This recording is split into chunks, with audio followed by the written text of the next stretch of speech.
মেনে নেওয়ার শত যৌক্তিকতা রয়েছে, কিন্তু দুঃখের বিষয় আমরা এমন একটি দেশে বাস করছি যে দেশে যৌক্তিক একটি আন্দোলন নিয়ে বিগত সরকার দীর্ঘ 12 বছর তালবাহানা এবং তামাশা করেছে। এই আন্দোলনে করতে গিয়ে আমার অনেক সহযোগিতা রক্তাক্ত হয়েছে, মামলার শিকার হয়েছে, হামলার শিকার হয়েছে শেখ হাসিনা সরকারের আমলে। বিগত সরকার ক্ষমতায় আসার আগে বলেছিল তারা যদি ক্ষমতায় আসে যুক্তি সাপেক্ষে তারা চাকরিতে আবেদনের বয়সসীমা বৃদ্ধি করবে, কিন্তু অতি দুঃখের বিষয় বারবার তারা কথা দিয়ে কথা রাখেনি, তালবাহানা করেছে, তামাশা করেছে, প্রায় 30 লক্ষ ছাত্র যুবকের সাথে প্রতারণা করেছে। তাই আমরা বলতে চাই চাকরিতে আবেদনের বয়সসীমা যে 35, এই আন্দোলনটি হচ্ছে যে প্রায় 30 লক্ষ শিক্ষার্থীদের একটি যৌক্তিক আন্দোলন।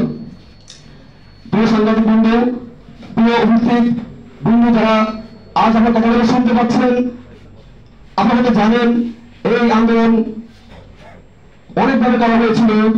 দীর্ঘ 1 মাস 2 মাস অবস্থান কর্মসূচি, অনশন এবং বিভিন্ন সমাবেশের মাধ্যমে প্রত্যেকটি আন্দোলন ছিল অহিংস আন্দোলন। এই অহিংস আন্দোলন আজ 12 বছর ঝুলিয়ে রেখেছে বিগত সরকার।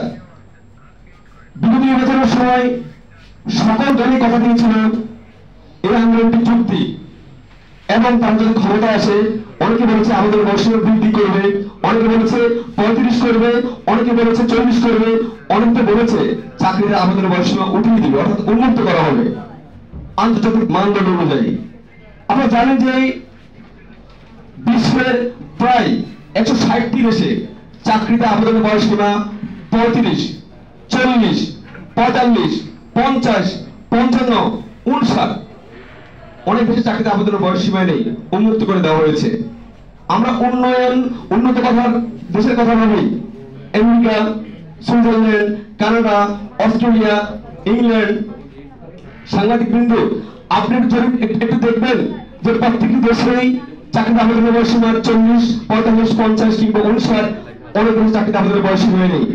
আমরা এই দেশকে উন্নত করতে চাই, এদেশকে ওসব দেশে কাতারে নিতে চাই।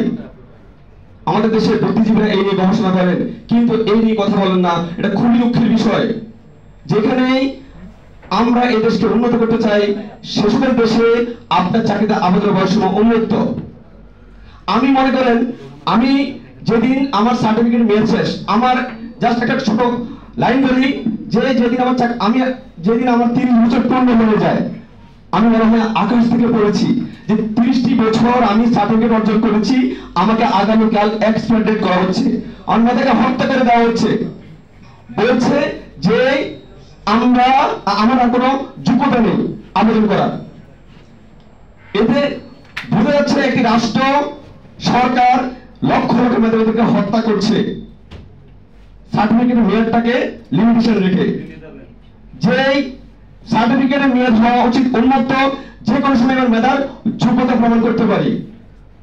আপনারা জানেন যে বিগত সরকার অনেকবার কথা দিয়েছিল, অনেকবার মন্ত্রী, এমপি, সংসদে সকল জায়গায় কথা উঠেছিল যে তারা আমাদের বয়সসীমা বৃদ্ধি করছে বা তালবাহানা করছে। তারা আর কথা রাখেনি। এই মুহূর্তে চলছে দেশের জনগণের সরকার, ছাত্র জনতার গণ অভ্যুত্থানের সরকার। আমরা অংশ ছিলাম, অংশ আছি, অংশ থাকবো। আমাদের এই আন্দোলন অহিংস আন্দোলন।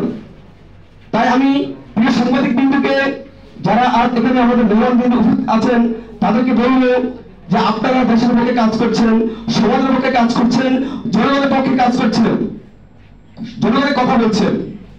তাই বলবো চাকরিতে আবেদনের বয়সসীমা বৃদ্ধি করা 100% যৌক্তিকতা রয়েছে।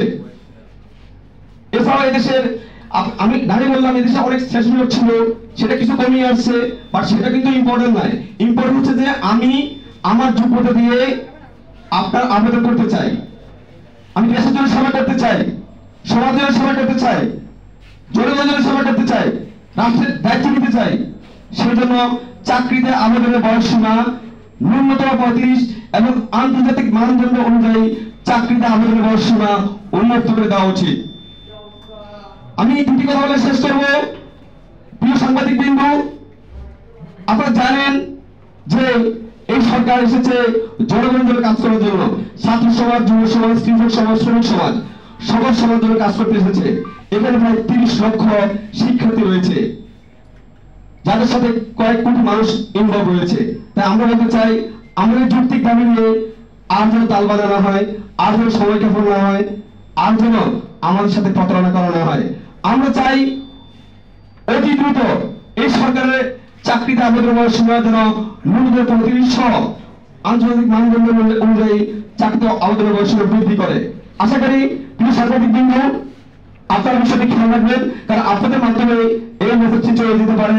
আপনাদের মাধ্যমে আমরা আমাদের কথাগুলো জানান দিতে পারি এবং আমাদের যারা অতিথিবৃন্দ রয়েছেন তারা নিয়ে কথা বলবেন। আমি এখানে শেষ করছি। সবাই ভালো থাকবেন, সুস্থ থাকবেন। চাকরিতে আবেদনের বয়সসীমা বৃদ্ধি হোক এই প্রত্যাশায়। আসসালামু আলাইকুম।